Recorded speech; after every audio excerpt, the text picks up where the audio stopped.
years before that. And there was a trio there, a girl and two boys, Luis, Tony Alba from New York, Luis Rivera from LA, and the girl's name was Maria Diaz, and who's now Maria Benitez. But her mother came to visit 2 weeks and invited me to Taos if I came back, when I came back from the States. This was 1965 by that time. So her mother was teaching at the Pueblo school.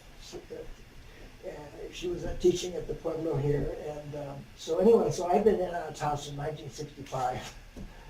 And I had a group years ago called Morca Flamenco in Concert. And we were one of the first performers here at TCA. So I go back, my roots are in Taos quite a bit. And so lived off and on. My daughter was raised here, in the late 60s. So anyway, you had a question. Oh, I just want to know, do you still teach here in Taos? I teach privately mainly. Most people come, it's interesting, I have a little studio at my house, and I do workshops, and going back to that, there's a woman from Montana, I just finished that. But I have people, it's started to happen. A woman just left now from the University of Tennessee. She came in this second year. She comes in and rents a motel and studies with me 3 or 4 hours a day.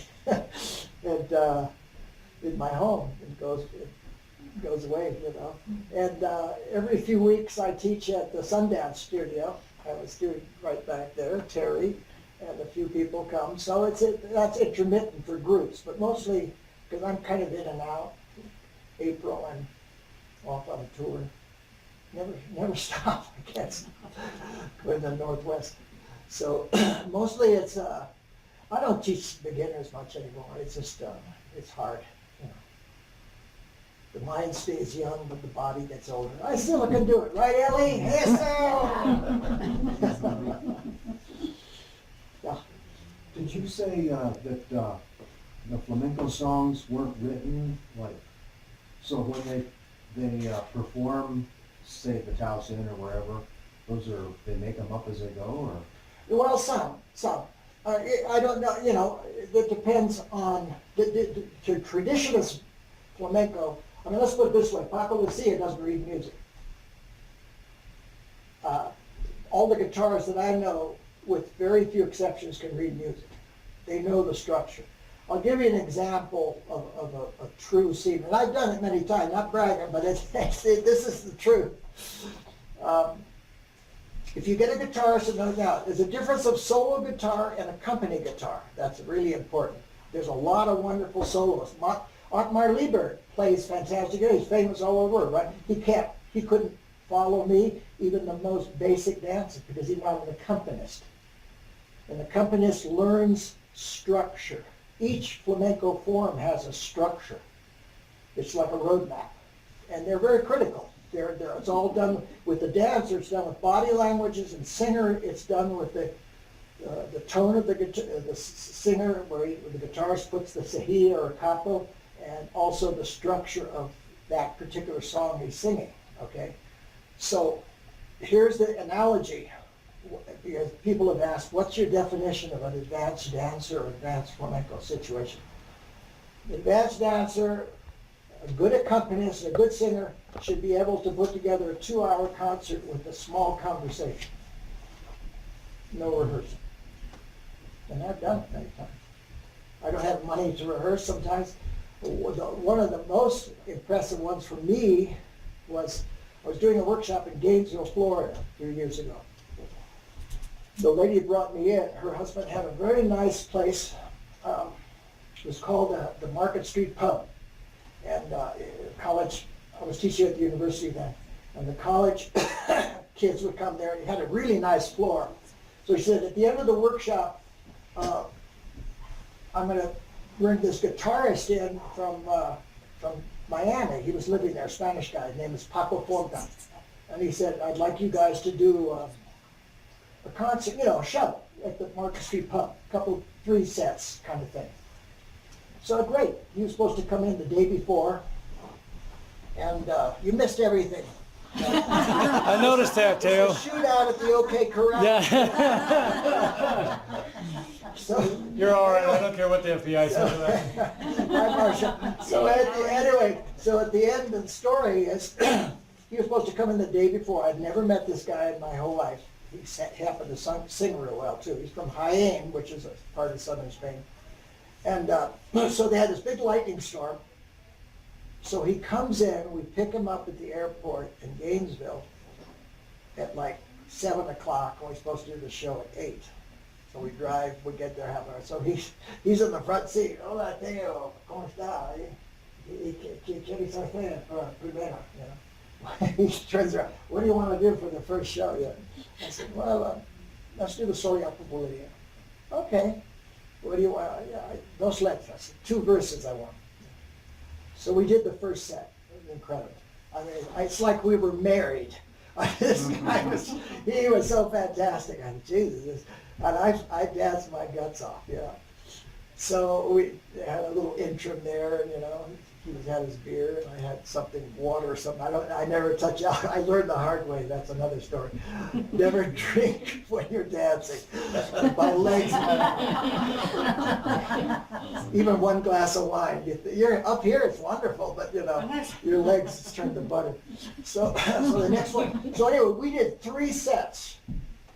And I did a dance called Soy Apple, which is hard enough in itself. I did Alegrías, which is the only flamenco form that has like a concerto form. It has a fast section, slow section, lots of parts. So guitarist has to know that, dancer has to.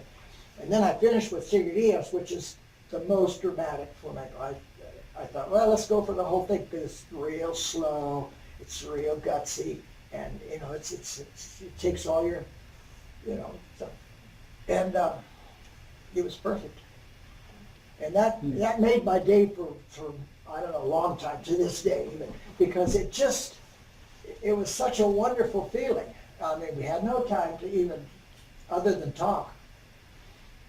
And when you see a dancer playing palmas, for instance, you know, all of it's done with body language.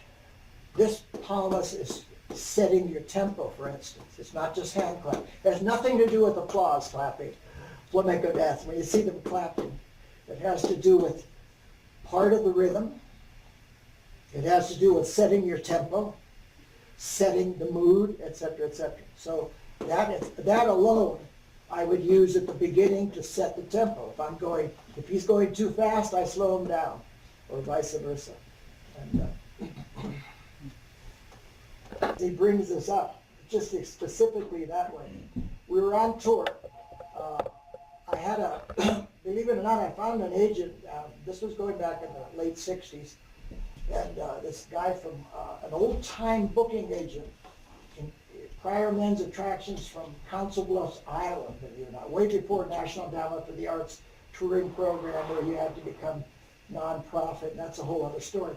This guy set up bookings up and down from all the way from, we did Fargo, North Dakota to the bottom of Texas, and then he had an associate in Atlanta, Georgia, Alcahest Attractions, that would book us all in the southern states. So we actually have 37 states from an agent I found in Santa Fe back in the 60s. But anyway, to answer your question, so we go all the way to the bottom of Texas to a town, I can't remember, but it was Del Mar College. I still remember that, Del Mar College.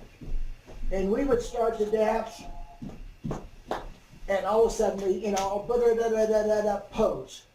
And the place would go crazy. Oh my God, that's the greatest thing. Ole. And I said, Jesus, this is overkill. And then we would dance a little bit more. Boom. Oh my God. And so I said, Jesus. Boy, at the end of that concert, it was like, wow, I hope this tour is this way. Okay, I'm going to jump to the killer. We're driving north. Brainerd, Minnesota. Brainerd, Minnesota. And I was doing a dance called Farruca, which is a very, men and women do it, but the men do more physical stuff in that sense. We do knee drops and stuff in those days. You do something, you go on your knee and you go up and all kinds of flashy stuff, you know. And you always get applause on that. And in those days I did this Farruca, I go, bah! And I did this double turn down on the knee. Nothing. Okay. It's coming, it's coming. Oh, another, turn, right to them. Fucking brainers. Excuse me, laugh that off. Anyway, I thought, we're dying. The girls come out and look gorgeous now,